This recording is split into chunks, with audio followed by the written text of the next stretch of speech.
So, what's up mga kaibigan? Okay, nandito na naman tayo sa panibagong vlog natin, no? Okay. Ito yung e-bike ng customer natin. Daming gawain to guys, oh. Daming gawain, no? Pero guys, meron tayong i-share lang sa inyo, no? Hindi to usually ginagawa ng mga mekaniko. Share lang natin. Ito guys, gulong nito is ayan, pudpud na. Ayan, pudpud na, wasak na. Gulong niya is size 10.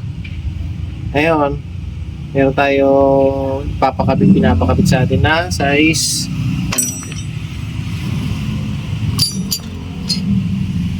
ito, no, 14 to 15. Okay. So ito yata nakuha nila, no? Medyo marumi pa, oh. May stock na rin. Okay, sige guys. Samahan niyo ako guys. Pwede ba kaya to? Size 10, ipapasok natin sa size 14. Manipis to guys, oh. Dito makapal. Tingin nyo, kaya? Tara, samahan nyo kami guys. Let's go! Okay guys. Tanggalin na natin ang kanyang tornilyo. Wasak.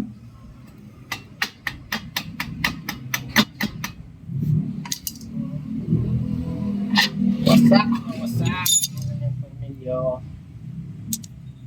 Okay, so, kita naman.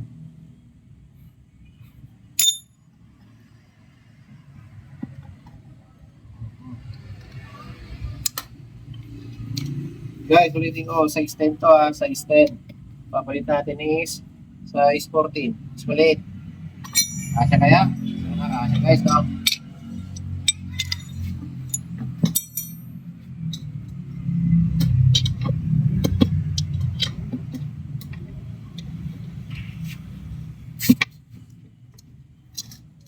Dito guys, ginagawa ng mga ng mga veterano ha. Ito, talagang walang budget at ito ang nabili nila. Tayo magagawa, kakabit ko lang. Pero di magka-size yan, 14 tsaka 10. Natanggal is size 10, 300 by 10. Kakabit natin. Ayan. By 14, baka sabihin nyo may daya eh. Ayan. Iba ng ayan. Pero kailangan natin pagkasahin.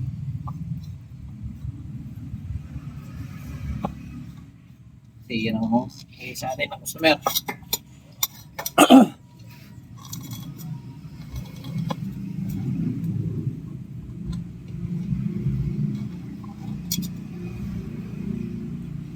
Ito na ipapakita guys yung iba yung issue. Basta ano natin. Bigyan natin muna ng gulong.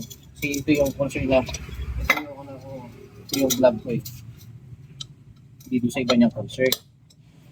Pakasya ba ang size 10? Ang 10 na gulong. Lalagyan natin yung size 14. Okay.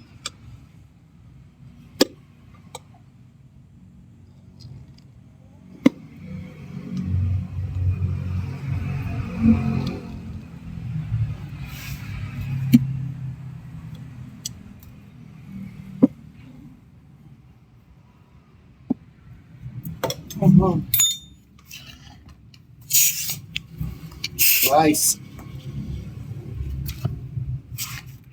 kasya. Alam. Okay.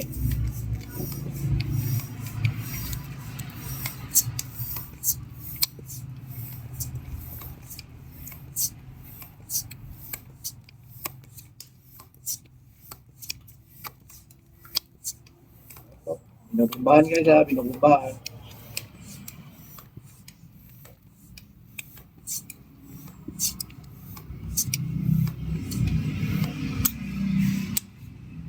Ang taga-bumba nga pala natin guys, ayan si Titit.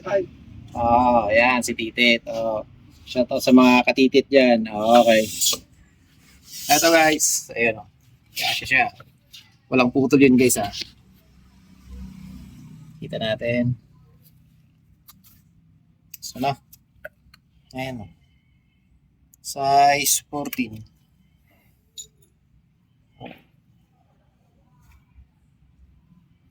Ayan guys, 14 yan ha. Ang tinanggal natin is size 10. Ito yung pinagkalisan nyo. Oh. Kaya guys, sa mga nagtatanong dyan, pwede pasok. Oh, pasok naman siya. Yun nga lang, pinagkaiba niya. Ayan. Medyo makitid niya. Medyo maliit lang, pero pwede na. Kung yan ang nabili nyo, tagabali kayo sa pagkaka-order. Sige, okay na. Goods yun. Pwede pa rin. Oh, kaya guys oh.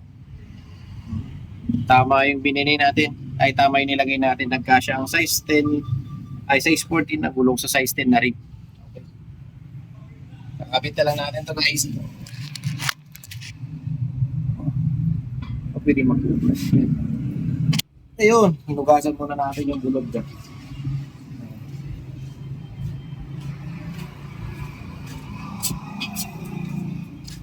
Maganda pagkakalapat. Oh. Ayun. Pinapit pinalitan ha, size 14 pa rin, linisan ko lang.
Oh, bawa mo na kit. Back mo na. Okay. Ayan siya guys oh. Okay, so binababa na ni Titit. Oh, okay, yan si Titit oh. Sa mga naghahanap dyan, batang nawawala yan. Okay. Ayan gulong. Kita ko ulit. Okay na to. Ito pinagkaiban lang. Medyo manipis to. Kumpara mo dito sa size 10. Okay, ito yung 14. Ang rim po natin ay size 10. 14 ang kinabit nating gulong. No? Ayan. Sing ganda pero dising mahal. Okay, parang nag-lowered siya ng konti. Kaya sa mga nagsasabi na hindi pwede, pwede yun guys. Okay. Ayan. So, ayan naman, binababa na yan ni Titit. Goods na yan guys. Okay, sana nakatulong yung simpleng video ko to. Ride safe, power, peace out, peace. Power kay God.